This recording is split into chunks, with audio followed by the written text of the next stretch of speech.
विश्वाला शांतीचे संदेश देणारे तथागत भगवान बुद्ध, क्रांतीसूर्य, प्रज्ञासूर्य, भारतीय घडनेते शिल्पकार परमपूज्य डॉक्टर बाबासाहेब आंबेडकर यांच्या त्यागास विचारास प्रथम अभिवादन करून जो बुद्ध धर्माचा प्रसार आणि प्रसार करणारी मातृसंस्था the Buddhist society of India अर्थात भारतीय बौद्ध महासभा या संस्थेचे राष्ट्रीय संस्थापक अध्यक्ष परमपूज्य डॉक्टर बाबासाहेब आंबेडकर, या संस्थेचे राष्ट्रीय संरक्षक महाउपासिका मीराबाई आंबेडकर व या trustee chairman doctor Harish Rawalia व तसेच या ट्रस्टीचे राष्ट्रीय अध्यक्ष चंद्रमोदी पाटील व राष्ट्रीय कार्याध्यक्ष डॉक्टर भीमराव साहेब यशवंतराव आंबेडकर आणि या संस्थेचे राष्ट्रीय सल्लागार श्रद्धेय प्रकाश आंबेडकर यांना यांच्या कार्यास पंजाब प्रणाम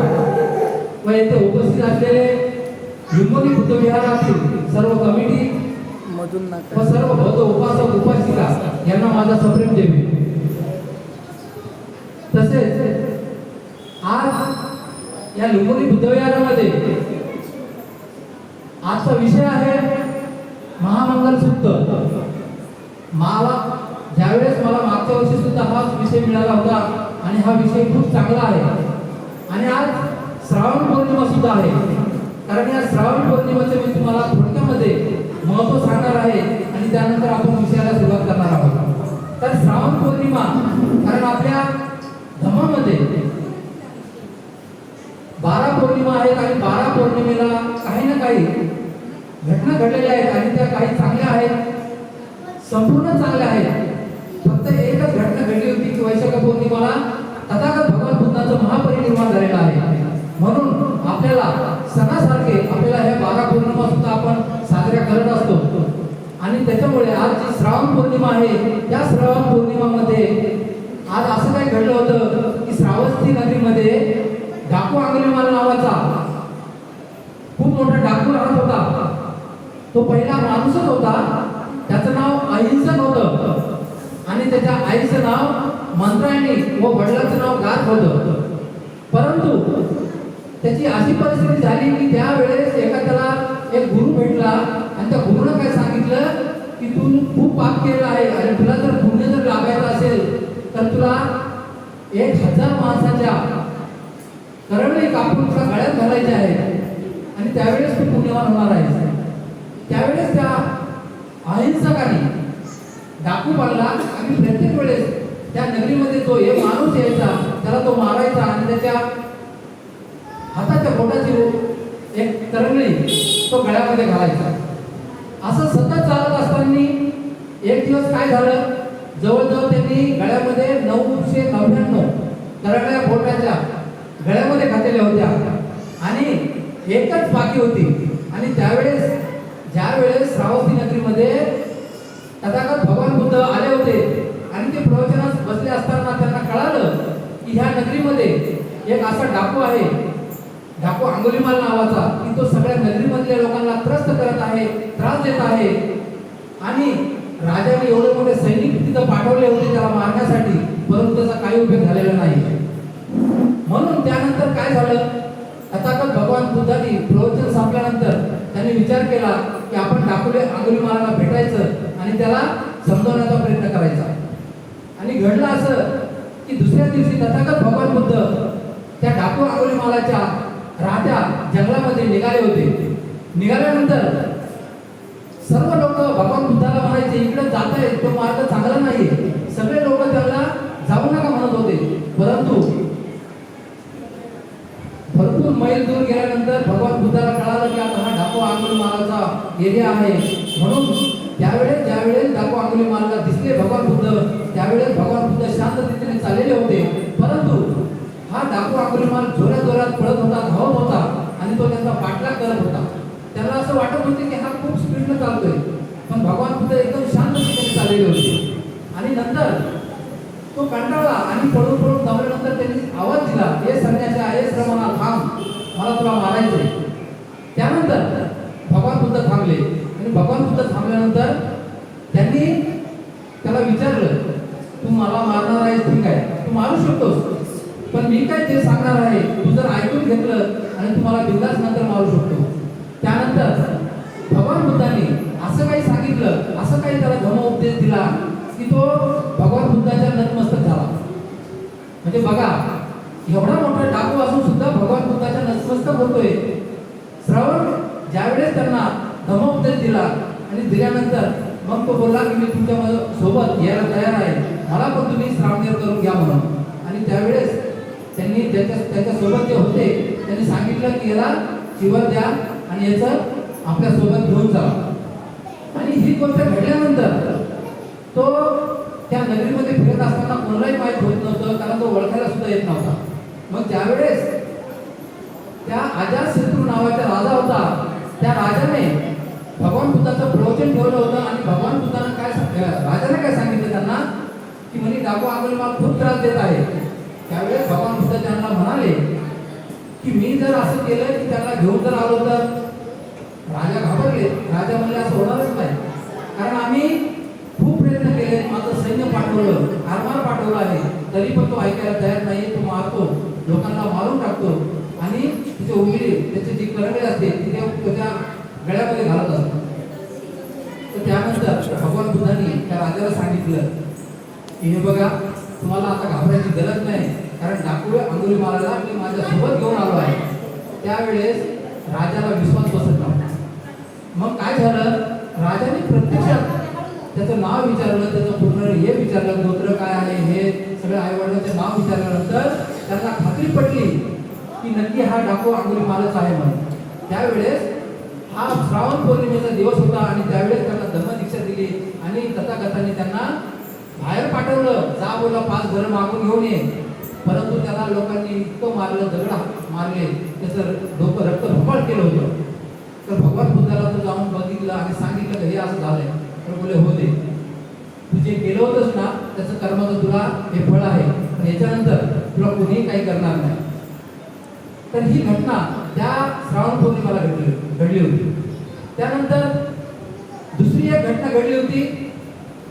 त्या घटनेमध्ये श्रावण पौर्णिमा होती आणि त्या दिवशी तथागताचं महापरिनिर्वाण झालेलं होतं. आणि महापरिनिर्वाण झाल्यानंतर एक सुभद्रा नावाचा बंदे होता. त्या सुभद्रा नावाच्या बंदेने काय केलं, ज्यावेळेस तथागत महापरिनिर्वाण झाल्यानंतर त्यांनी सांगितलं बरं झालं तथागत गेले, कारण त्यांचे विचार, त्यांचे नियम धाकात ठेवून आम्हाला कंटाळलं होतं आणि ते आता आपण मजा करू शकतो, आपण कसे राहू शकतो, आता आपल्याला कुठलंही बंधन नाही. हे ज्यावेळेस ते सुभद्रा बंदे बोलले, अपशब्द बोलले तथागताबद्दल, त्यावेळेस महाकाश्यपाने ते ऐकलं. आणि महाकाश्यपाने ऐकल्यानंतर त्यांनी एक विचार केला की आज जर जे कारुणी तथागत भगवान बुद्ध आहे आणि ते त्याचं महापरिनिर्वाण झाल्यानंतर आज हा बंद बोलतो, उद्या दुसरं बोलतील, तर याच्यासाठी आपल्याला काहीतरी करावं लागेल. म्हणून त्या महाकाश्यपाने ज्या श्रावस्ती नगरीमध्ये राहत होते अजातशत्रू नावाचा राजा, त्यांना जाऊन सांगितलं आणि त्यांनी सांगितलं की आपल्याला एक धम्मसंगीती घ्यायची आहे. आणि त्यानंतर त्यांनी धम्मसंगीती घेण्याचं ठरलं आणि त्या राजाने सगळ्या भिक्खूंना भोजनाचं आणि त्यांना राहण्याचं त्यांचा खर्च सगळा उचलला आणि त्यांनी सांगितलं की तुम्ही धम्मसंगीती करा. आणि त्यावेळेस 500 अरंत भिक्खू होते आणि 500 अरंत भिक्खूंनी विनय पिटक आणि दुसरं शुद्ध पिटक हे पिटक वधून घेतले, म्हणजे तोंडी वधून घेतले. आणि त्यावेळेस ती धम्मसंगीती जवळजवळ 9 महिने चालली होती. म्हणून ह्या श्रावण पौर्णिमेचं महत्व आहे की पहिला आहे अंगुलीमाल धम्मदीक्षा घेतली होती आणि दुसरा आहे की धम्मसंगीती झाली होती. याचं हे कारण आहे. थोडक्यात सांगितलंय, आपल्याला विषयाला सुरुवात करायची आहे. तर मी आता श्रावण पौर्णिमेचं महत्व तुम्हाला सांगितलं आहे. त्याच्यानंतर आपण आपल्या विषयाकडे वळणार आहे. आजचा विषय आहे महामंगलसूत्र आणि तो खूप चांगल्या पद्धतीने मी समजून सांगण्याचा प्रयत्न करीन. तुम्ही सगळ्यांनी शांततेने ऐकावं हीच मी विनंती करतो. महामंगलसूत्र तथागत भगवान बुद्ध ज्यावेळेस श्रावस्ती नगरीमध्ये राहत होते, याच्या अगोदरचा विषय झालेला आहे कलामसूत्र. कलामसूत्र सुद्धा चांगला विषय झाला होता आणि आपल्याला जे केंद्राचे शिक्षक लाभले होते त्यांनी खूप चांगल्या पद्धतीने समजून सांगितलं आहे. जीवनामध्ये आपल्याला जर आपला दुःख जर मुक्त करायचं असेल तर भगवान बुद्धांनी कलाम सूत्र आणि महामंगल सूत्र सांगितलेलं आहे. तर कलाम सूत्र तुम्ही ऐकलेलं आहे, तर मी तुम्हाला महामंगल सूत्र सांगणार आहे. कारण महामंगल सूत्र हे 38 प्रकारचं शुभकर्म आहे आणि ते जर तुम्ही जर आत्मसात केलं तर नक्की तुमचं कल्याण होतं आणि माणूस जन्म हा सुखी होतो. म्हणून भगवान बुद्धाने हा महामंगल सूत्र सुद्धा आपल्याला सांगितलेला आहे. ज्यावेळेस भगवान बुद्ध श्रावस्ती नगरीमध्ये राहत होते, वास्तव करत होते, त्यावेळेस काय झालं होतं, अनेक प्रकारचे जे ज्ञानी लोक होते ते ज्ञानी लोक आपसामध्ये चर्चा करत होते. काय चर्चा करत होते, एव मे सुद्ध एक समय भगवा सावंती विरहती जेतवने अनंत पिंड कस आरामे अथ होय अयंतरा देवता अभिकंताय रतिया अभिकंतवना केवल कप जेतवने ओभा सेत्वा एक भगवा तेनु प्रसंगमी भगवंत अभिवादित्वा एक मंत 88 एक मंत ठिता कोस देवता भगवंत गाथाय अधिवासा. म्हणजे त्यावेळेस याचा अर्थ असा आहे की ज्ञानी लोक आपसामध्ये चर्चा करत असताना त्या लोकांनी असा विचार केला की सुख कशात आहे. तर काही लोक चर्चा करत असताना काही सांगत होते की तपश्चर्या केली पाहिजे, कोणी म्हणत होतं तप केलं पाहिजे, कोणी म्हणत होतं तीर्थयात्रा केली पाहिजे तर आपल्याला सुख मिळतं. पण त्यामध्ये एक ज्ञानी पुरुष होता, एक ज्ञानी देवता होता. त्यांनी सगळ्यांना सल्ला दिला की आपसामध्ये चर्चा करण्यापेक्षा आणि वादविवाद किंवा भांडण करण्यापेक्षा आपण एक काम करूया. भगवान बुद्ध श्रावस्ती नगरीमध्ये अनाथ पिंड त्याच्या जेतवानामध्ये वास्तव करत आहेत आणि आपण तिथं गेलं आणि त्यांना जर विचारलं तर हा प्रश्न आपल्याला सुटेल. म्हणून हे सगळे ज्ञानी लोक आणि देवता हे लोक श्रावस्ती नगरीमध्ये त्या अनाथ पिंडकाच्या जेतवानामध्ये गेले होते. त्यावेळेस अर्धरात्री झालेली होती आणि अर्धरात्री झाली असताना ते विहारात गेले आणि एका साईडला उभा राहिले. त्यातले एक तज्ञ म्हणजे चांगला हुशार माणूस कथाकथाच्या नतमस्तक होऊन बुद्धाचरणी दर्शन घेऊन ते साईडला उभे राहिले आणि त्यांनी काय सांगितलं, बहुदेवा मनुष्याचं मंगलाने अचिंतयू आकड खमना सुनताना भरी मंगल मुक्त. म्हणजे सगळ्या देवांनी आणि सगळ्या मनुष्यांनी तुम्हाला कल्याण कशामध्ये आहे हे सांगावे ही विनंती केली होती. तर आम्ही सुद्धा तेच विचारत आहोत तुम्हाला की मानवाचं कल्याण कशामध्ये आहे हे आम्हाला जरा सांगावं. या ज्ञानी पुरुष लोकांनी आणि या आपसामध्ये जी भांडण चर्चा चालू होतं त्या लोकांनी भगवान बुद्धाला विचारलं. त्यावेळेस भगवान बुद्धांनी त्यांना काय सांगितलं, असेच म्हणा बालानं सेवनाचं बालानं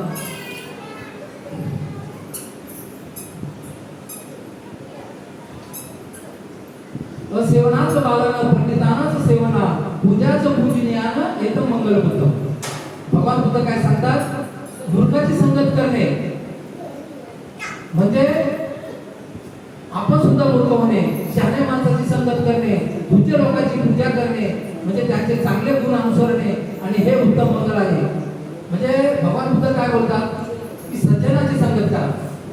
सज्जनाची जर तुम्ही संगत केलं तर तुम्ही चांगले राहाल आणि तुम्ही जर एखाद्या मूर्खाची संगत केलं किंवा वेड्याची संगत केला तरी तुम्ही मूर्खच बनणार आहात. म्हणून भगवान बुद्ध बोलतात की सज्जनाची संगत करा. कारण बघा, व्यसनी किंवा जुगारी किंवा चोरी करणारा जर माणूस असेल किंवा दारुडा माणूस असेल तर आपण जर त्याची संगत केली तर आपल्याला पण दारूची सवय लागते, व्यसन लागतं. म्हणून भगवान बुद्ध त्या काळामध्ये 2500 वर्षापूर्वी आपल्याला हे महामंगल सूत्र समजून सांगतात की सज्जनाची संगत जर केली तर तुम्ही सुद्धा चांगले सज्जन बनणार. संत कबीर काय म्हणतात, संगत करे पडेगी तो बडत बडत बढ़ जाए, संगत करे गदेगी तो फिर गोता काय. त्यांनी सुद्धा असं काय सांगितलंय, तुम्ही जर मूर्ख संघ राहिला तर तुम्ही मूर्ख बनणार आहे आणि चांगला संघ राहिला तर चांगले बनणार आहात. कारण बघा, तुम्ही चांगल्या लोकांचे चाकर झालं तरी तुम्हाला कोणी लोक नाव ठेवणार नाही, पण तुम्ही जर एखाद्या मूर्खाचं किंवा वेड्याचं जर मालक जरी झालं तरी तुम्हाला लोक वेड्यातच काढणार आहेत. संत कबीर सुद्धा सांगतात. भगवान बुद्ध नंतर काय म्हणतात, पती रूपदेश वासवचं कुठेच तत्पूयता अर्थ समापनी तिचं एकदम मंगल होतं. म्हणजे अनुकूल स्थळी वास करणे, शुभ गोष्टी संपादन करणे, स्वतःला संघांग लावणे. म्हणजे ज्या ठिकाणी आपण राहतो आपली लोकवस्ती तिथे चांगली संस्कृती असावी, आपल्या परिवाराला मुलांना चांगले संस्कार मिळावे, आपल्या संपत्तीचे रक्षण व्हावे, आपल्या मनाला मानसिक मिळेल अशा ठिकाणी वास्तव करायचं. भगवान बुद्ध काय सांगतात, तुम्ही अशा ठिकाणी राहा की तुमच्या मुलाचं शिक्षण संस्कार चांगले लागले पाहिजे, तुमच्या संपत्तीचं सुद्धा संरक्षण झालं पाहिजे आणि तुम्हाला सुद्धा मानसिक समाधान मिळालं पाहिजे. अशा ठिकाणी राहा, तुमचं मंगल उत्तम त्याच्यामध्ये आहे. त्यानंतर भगवान बुद्ध काय सांगतात, बाहू सज्जनच सिपच्च विनयच सुशिक्षित सुभाषितच वाचा येतं मंगल उत्तम.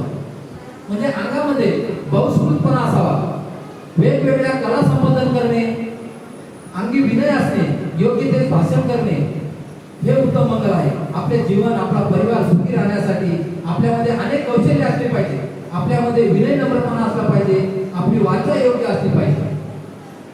अंगी बहुस्कृतपणा म्हणजे आपल्या अंगामध्ये कला पाहिजे. भगवान बुद्ध म्हणतात तुम्ही अशा काही कला संपादन करा, जसं वकील इंजिनियर असे काही कला आहेत की त्या जर कला जर तुम्ही संपादन केल्या तर तुमचं काय होईल, तुमचं घर तुमची प्रगती होईल घराची सुद्धा. आणि नम्रपणे वागा, भाषण पण असं करा की मोजकं बोला आणि चांगलं बोला, हे भगवान बुद्ध सांगतात. त्याच्यामध्येच आपलं उत्तम मंगल आहे. त्यानंतर माता पितू उपठान बुद्ध दास सळंग अनुकूलाच कमनता येतो मंगल बुद्ध. भगवान बुद्ध बोलतात आई वडिलांची सेवा केली पाहिजे. आई वडिलांची सेवा करणं ही पूर्व दिशा आहे, पत्नीचा मुलांचा सांभाळ करणे ही पश्चिम दिशा आहे. त्यामुळं तुम्ही आई वडिलांची प्रथम सेवा करा, मुलांना सांभाळ करा, पत्नीचा पण योग्य सन्मान करा. त्यानंतर आपल्या परिवारासाठी आपल्या संपत्तीचे रक्षण करा, आपले पातिव्रत्य सांभाळा, सर्वांची सौजन्याने वागा. मुले आपल्या वंशाचा दिवा वारसा चालवणारे असतात आणि वृद्धकाळामध्ये आपली सेवा सुश्रूषा करतात, म्हणून या सर्वांची सेवा करणे यातच मंगल उत्तम आहे.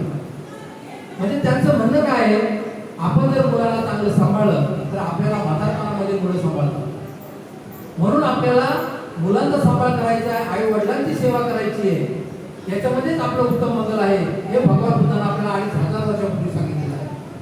त्यानंतर दानाचं धम्मचर्याचं यात कानाचं संगो अनवज्जानी कमानी येतं मंगल उत्तम.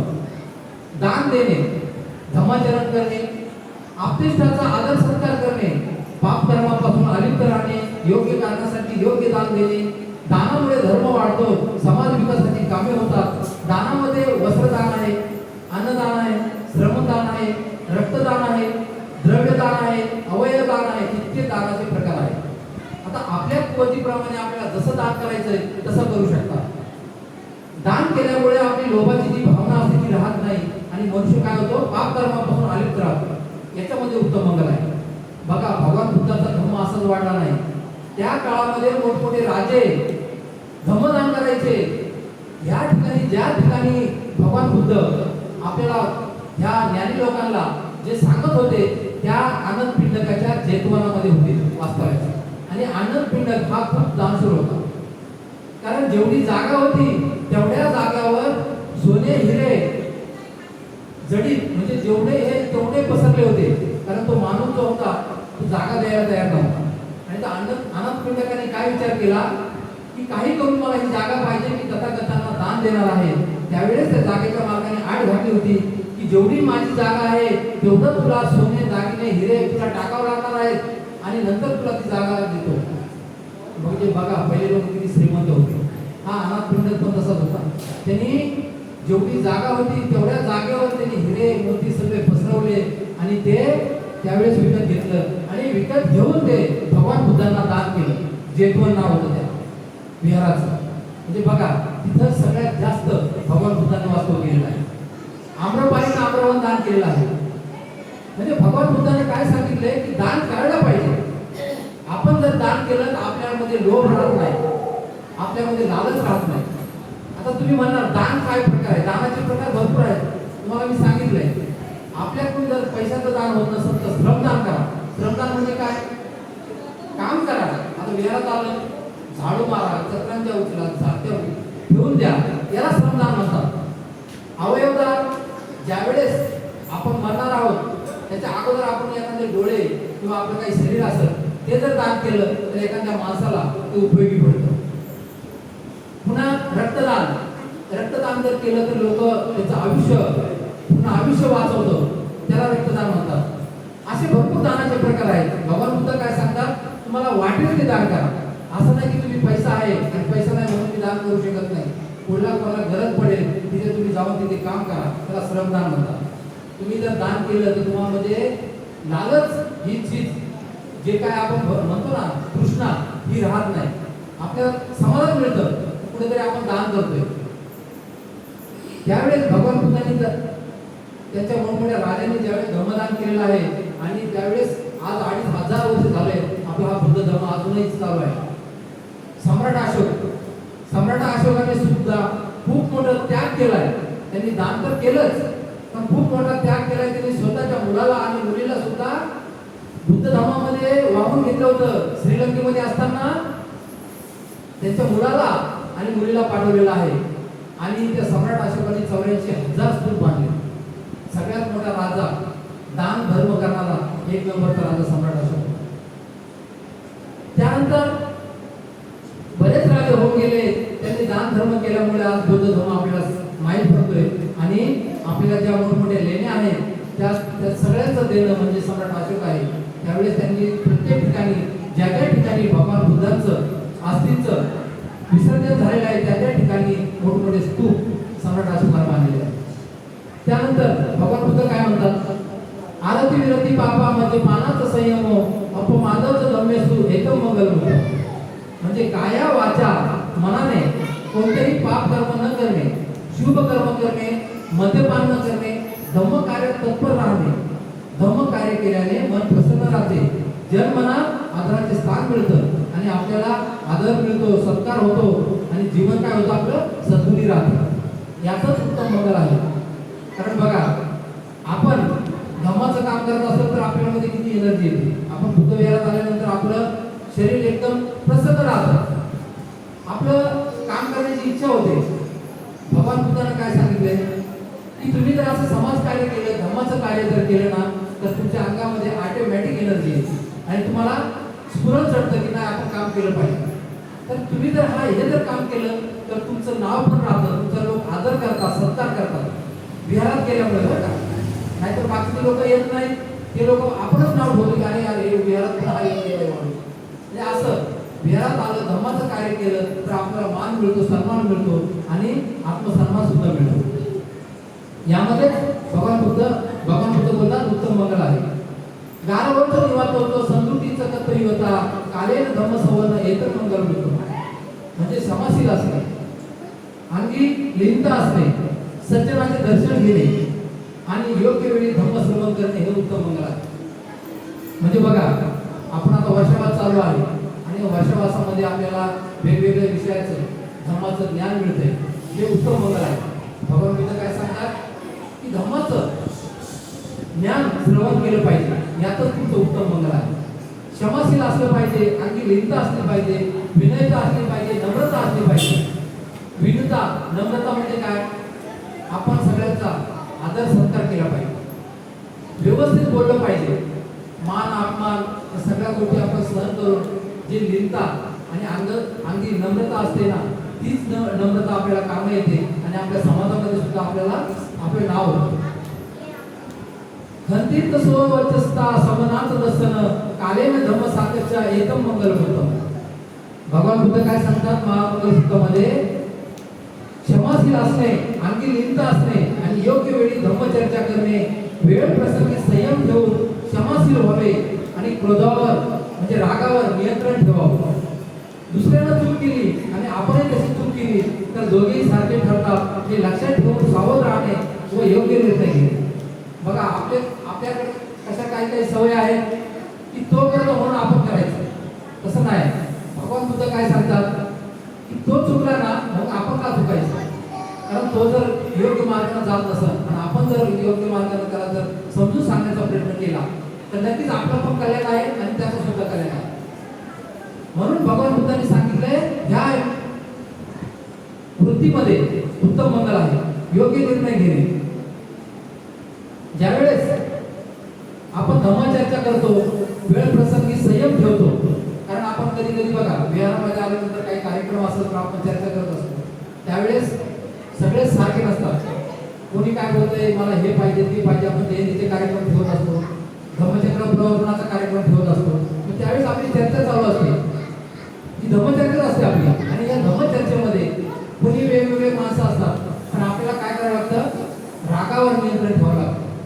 कारण रागावर जर नियंत्रण ठेवलं तर आपलं कल्याणच होतं. आणि तिथं जर आपण भांडण केले तर काय होतं, आपण ती चर्चा केलेली असते ती विसरून जाते. म्हणून भगवान बुद्धांना सांगितलंय की धम्मचर्चा करत असताना रागावर नियंत्रण ठेवलं पाहिजे, संयम राखला पाहिजे, त्यातच उत्तम मंगल आहे. कारण आपण सगळ्या गोष्टी करतो त्यामध्ये उत्तम मंगल आहे. आणि हे भगवान बुद्धांना आपल्याला समजून सांगितलं आहे, खूप चांगल्या पद्धतीने समजून सांगितलं आहे. बघा, महामंगल सूत्र, कलम सूत्र हे भगवान बुद्धांना 2500 वर्षापूर्वी सांगितलं होतं. आणि ते सांगितलं असताना बघा अजूनही त्याचा आपण आदर करतोय आणि आपण पुढे पण ते चालणार आहे आणि वर्षानुवर्षांनी चालणार आहे. पण आपण जर ह्या गोष्टीचा जर विचार नाही केला आणि भगवान बुद्धांनी सांगितले त्याप्रमाणे जर वागलो नाही तर मग आपलं काहीच खरं नाही. तर आपण काय करतो, विहारात येतो, कंटिन्यू येतो, पण आपण काय करतो, आपली जी नीतिमत्ता आहे, आचरण आहे धर्माचं, ते पाळत नाही केलं. कारण विहारात येणं, त्रिशरण पंचशीलाचं पालन करणं हीच आपली आचारसंहिता आहे. कारण बाबासाहेब आंबेडकरांनी सुद्धा आपल्याला आचारसंहिता दिलेली आहे. 22 प्रतिज्ञा पाळण्याची सुद्धा आचारसंहिता बाबासाहेब आंबेडकरांनी दिलेली आहे, पण आपण ती सुद्धा पाळत नाही. अंधश्रद्धेला मानतो, बाकीच्या वेगवेगळ्या देवधर्मावर सुद्धा आपण ते विश्वास ठेवतो. अशा गोष्टी भरपूर घडतात. पण आपल्याला भगवान बुद्धांनी सांगितलेला जो धर्म आहे, महामंगल सूत्र आहे, ह्या महामंगल सूत्रामध्ये आपल्याला आपलं मंगल कशामध्ये आहे हे समजून सांगितलेलं आहे. तपोत ब्रह्मचर्याचं आणि सज्जन दर्शन निपान सच्चिक्रियाचं एकदम मंगल उत्तम. म्हणजे तपश्चर्या, ब्रह्मचर्याचे पालन करणे, आर्य सत्याला जाणणे आणि निर्वाणाचा साक्षात्कार अनुभव घेणे, म्हणजे विकारातून मुक्त होणे आणि दृष्टीतून मुक्त होणे, हे आनंदी जीवन जगणे आहे. कारण भगवान बुद्धांनी बघा दुःखाला कारण आहे हे भगवान बुद्धांनी 2500 वर्षापूर्वी सांगितलेलं आहे. काय कृष्ण आहे, कृष्णाचे 3 प्रकार आहेत, भव कृष्ण, विभव कृष्ण, काम कृष्ण. म्हणजे आपल्याला जी कृष्ण आहे ती जर आपण जर शांत केली तर आपण नक्कीच आनंदी राहणार. आणि ती जर शांत नाही केली, आपल्याला हे पाहिजे ते पाहिजे, तर नक्कीच आपल्याला जीवनामध्ये काय होतंय, दुःख निर्माण होतं. कारण आपण प्रत्येक गोष्टीमध्ये समाधानी नसतो. आणि तेच भगवान बुद्धांना सांगितलंय की तुम्ही जर स्वतः जर समाधानी राहिलात तर तुमचं उत्तम मंगल आहे. बुद्धाचं लोक धर्म चित्त यसन संपत्ती असो विराज केम एक मंगल उत्तम. म्हणजे ज्यांचं मन लोकधर्माने विचलित होत नाही, ते धर्म असे आहेत, लाभ आणि हानी, यश आणि अपयश, निंदा आणि स्तुती, सुख आणि दुःख, हे 8 लोक धर्म आहेत. आणि या लोक स्वभावाशी संबंध आला असता ज्याचे चित्त चंचल होत नाही, शोक रहित, निर्मल व सुखरूप राहते, हे उत्तम मंगल आहे. म्हणजे बघा, ज्या माणसामध्ये सुख येतंय, दुःख येतंय, अशा घटना घडत असतात, माणूस काय होतं, दुःखी होतो. दुःखी झाल्यानंतर माणूस काय होतो, खचून जातो. तर तेच खचून न जाता भगवान बुद्धांनी आपल्याला दुःखाचा मार्ग दिलेला आहे, धम्म. धम्म म्हणजे काय आहे, नीतिमत्ता, चांगली नीतिमत्ता ठेवणे, सरळ मनाने वागणे, चांगलं बोलणे, चांगला विचार करणे, प्रज्ञाशील करुणा, ह्या 3 तत्वांची भगवान बुद्धांनी सांगड घातलेली आहे. आणि बाबासाहेब आंबेडकरांनी सुद्धा सांगितलंय की स्थिता, संघटित व्हा आणि संघर्ष करा. हे सगळं भगवान बुद्धांनी जे 2500 वर्षापूर्वी दिले तेच आपल्याला बाबासाहेब आंबेडकरांनी सुद्धा सांगितलं आहे. कारण आपल्याला भगवान बुद्धांचा जो धर्म होता तो काहीच माहीत नव्हता. परंतु काय झाले, लोक पावला होता. आणि लोक पावल्यानंतर, लोक पावलेला असताना सुद्धा ज्यावेळेस बाबासाहेब आंबेडकर जन्माला आले आणि त्यांच्या जीवनामध्ये भरपूर काही बदल झाले. आणि बदल झाल्यानंतर त्यांनी आपल्याला हा बौद्ध धर्म दिलेला आहे. बाबासाहेब जर जन्माला आले नसते तर आपला बुद्ध धर्म सुद्धा कळाला नसता. म्हणजे बघा, 2500 वर्षापूर्वीचा भगवान बुद्धाचा धर्म हा बाबासाहेब आंबेडकरांमुळे आपल्याला दिलेला आहे. कारण भगवान बुद्धांचा धर्म प्रत्येक देशामध्ये जवळजवळ 50 पेक्षा जास्त देश असे आहेत की बौद्ध धर्मीय आहे.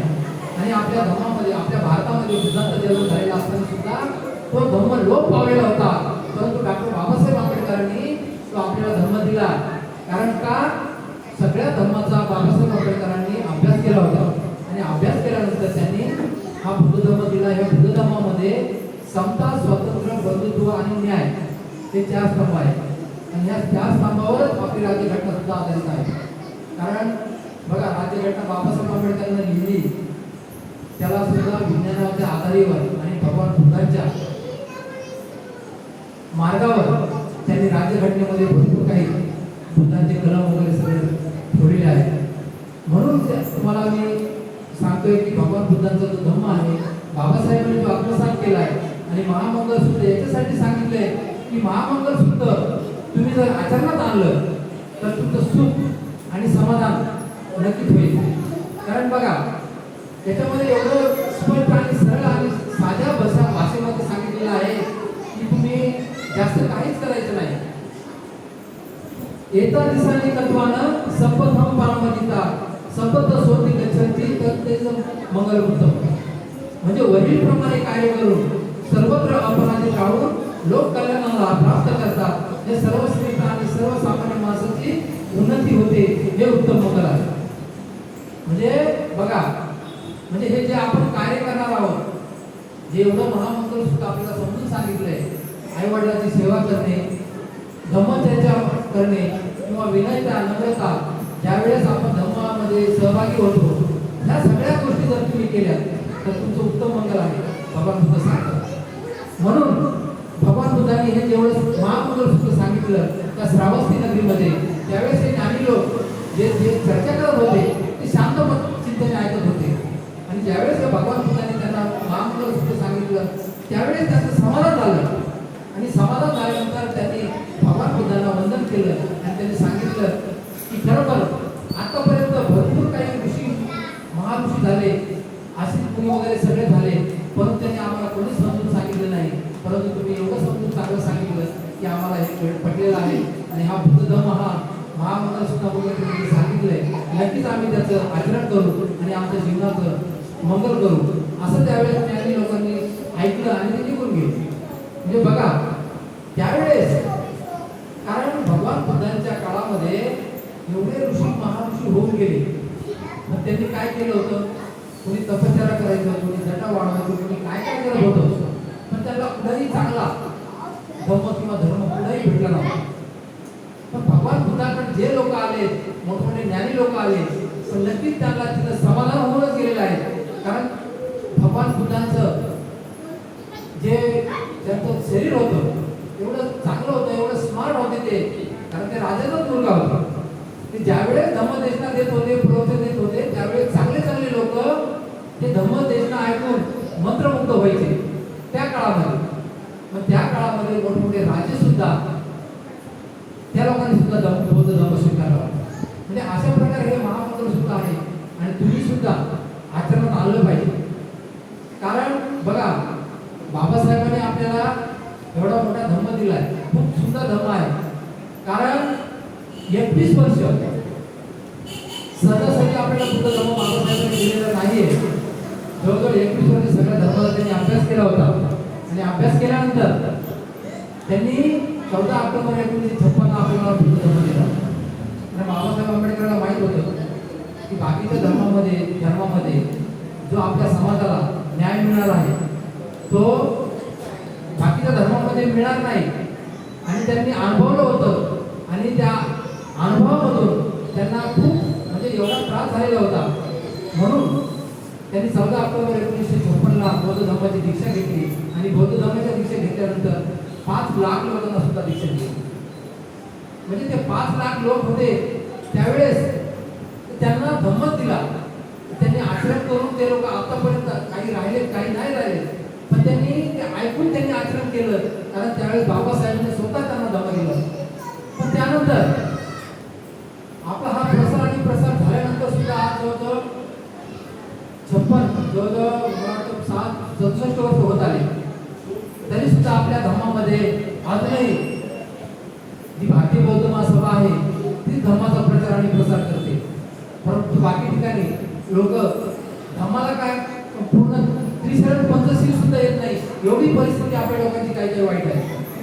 तर मला तुम्हाला एवढंच सांगायचं आहे की विहारात प्रत्येक रविवारी, आज तर बुधवार असल्यामुळे आणि हा कामाचा दिवस असल्यामुळे जास्त उपस्थिती लाभली नाही हे मी समजू शकतो, कारण रविवारी सगळ्यांना सुट्ट्या असतात आणि हा रक्षाबंधनचा पण सण आल्यामुळं कमी उपस्थिती राहिली. तरी पण काय हरकत नाही, जेवढे आहेत त्यांनी तेवढ्यांनी महामंडळ ऐकलं, कारण आपण सांगण्याचं काम करतोय. ज्याला घ्यायचं त्यांनी घ्यायचं, ज्यांनी नाही घ्यायचं तू त्याचं बघेल. पण बुद्धविहारात आल्यानंतर नक्कीच तुम्हाला चांगलं चांगलं ऐकायला मिळतं, चांगल्या गोष्टी माहीत पडतात. आणि खास करून जो हा वर्षावर चालू आहे त्या वर्षामासचे विषय असतात जे आपल्याला केंद्राने दिले असतील ते विषय तरी कमीत कमी टाळू नये ही मी तुम्हाला विनंती करतो, कारण विषय चांगले असतात आणि आपल्याला भगवान बुद्धाबद्दल आणि डॉक्टर बाबासाहेब आंबेडकरांबद्दल माहिती मिळते. ही माहिती कोणी तुम्हाला कुठे देणार नाही. त्यामुळं मी तुम्हाला पुन्हा एकदा विनंती करतो की जो विषय आहे तो थोडक्यामध्ये आवरलेला आहे, कारण विषय भरपूर मोठा असतो. पण कसं असतंय, ज्यावेळेस आपल्याला उपस्थिती चांगली असते तर डोळ्याला पण चांगलं वाटतं, म्हणजे माणसाला एक वेगळं वाटतं. तरी पण मी जो विषय आहे तो पूर्ण विषय घेतलेला आहे, पण मी थोडक्यामध्ये घेतलेला आहे. हा विषय खूप मोठा आहे. कलाम सुद्धा सारखाच हा महामंडळ विषय चांगला आहे आणि जो थोडक्यात मी तुम्हाला समजून सांगण्याचा प्रयत्न केला आहे. तुम्हाला जेवढ्या लक्षात राहील तेवढं ते आचरण केलं तरी बरं होईल. आणि त्यानंतर बाबासाहेबांनी ज्या गोष्टी सांगितल्या, त्रिशरण पंचशील, जी आचारसंहिता सांगितली 22 प्रतिज्ञांची, ती तुम्ही पाळणं गरजेचं आहे. कारण बघा, आपण किती तुम्ही येत आहे, किती मोठे शिक्षक येतात, तेच सांगत असतात विहारात आल्यानंतर त्रिशरण पंचशीलाचं आचरण करा. पण आपण ह्या कारण ऐकून ह्या कारण सोडून देतो. आज मी बघा, आजही आपल्या लोकांच्या डोक्यातून अजूनही काही जात नाही अंधश्रद्धा. काही पेपरला आलं की आज रक्षाबंधन करायचं नाही, तर लोक आपले रक्षाबंधन केले नाही काही लोकांनी. कारण का की लोकांनी पेपरला सांगितलं किंवा त्यांच्या भविष्यवाणीने सांगितलंय की आजचा दिवस चांगला नाही. म्हणजे लोक बघा अजूनही ऐकतायत. आपण बौद्ध धर्म स्वीकारलाय तरी आपण त्याच्यावर थोडं तरी शक घेतोच. पूर्णपणे आपण बौद्ध झालो नाही, कारण बाबासाहेबांनी आपल्याला सांगितलं होतं की जो माणूस 22 प्रतिज्ञाचं पालन करेल, 22 प्रतिज्ञा आचारसंहिता आहेत आपल्या. त्रिशरण पंचशील ही आचारसंहिता आहे आपली, आपल्या साध्या धर्म उपासकासाठी, भिक्खुनीसाठी आणि भिक्षूसाठी जवळजवळ 227 सील आहेत. ते भिक्षूसाठी आहेत आणि भिक्षुनीसाठी 311 सील आहेत. त्यांना ते पाळावंच लागतात. फक्त आपल्याला त्रिशरण आणि पंचशील हेच पाळायचं. हीच मोठी आपली आचारसंहिता आहे. म्हणजे बघा, आपल्याला ही एवढी आचारसंहिता सुद्धा पाळणं होत नाही. कारण ही जर आचारसंहिता जर पाळली तर आपल्याला आपल्या घरामध्ये सुद्धा सुख शांती लाभेल, प्रगती होईल आणि आपल्या घरातून, आपल्या एरियातून, आपल्या जिल्ह्यातून, तालुक्यातून, आपल्या देशामध्ये जर आपण जर हे आचरण केलं तर नक्कीच आपली प्रगती होईल आणि चांगलं कल्याण होईल. म्हणून हे लोक ज्यावेळेस भगवान बुद्ध या श्रावस्ती नगरीमध्ये हे सांगत असताना महामंगल सुद्धा, त्यावेळेस ते लोक, ज्ञानी लोक समाधानी झाले आणि भगवान बुद्धांना वंदन केलं आणि ते निघून गेले. तर मी तुम्हाला जास्त वेळ देत नाही, मी इतर थोडक्यात आवडतो. आज आपण बौद्ध श्रावण पौर्णिमेचं तुम्हाला थोडक्यात महत्त्व सांगितलेलं आहे की डॉक्टर अंगुली महाराजांना धम्मदीक्षा दिली होती आणि धम्मसंगीती झाली होती. या श्रावण पौर्णिमेचं महत्त्व आहे.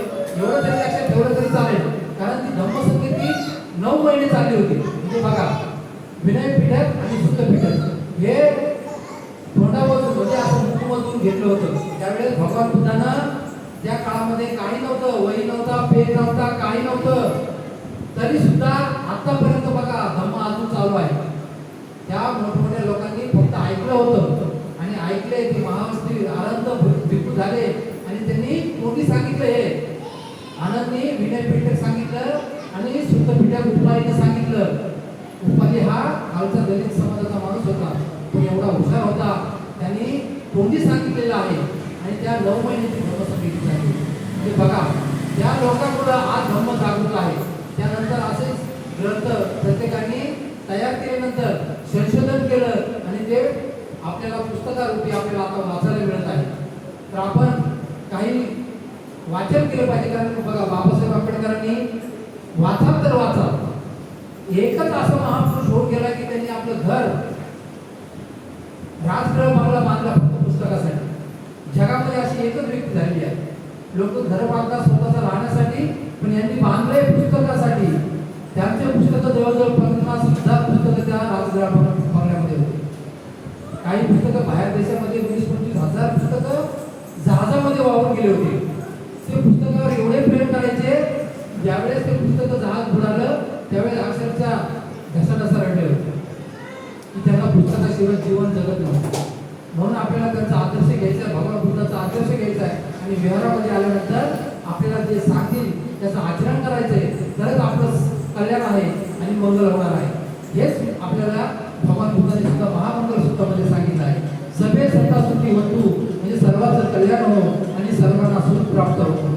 हेच सांगून इथेच थांबतो आणि विराम घेतो. नमो बुद्धाय, जय बुद्ध.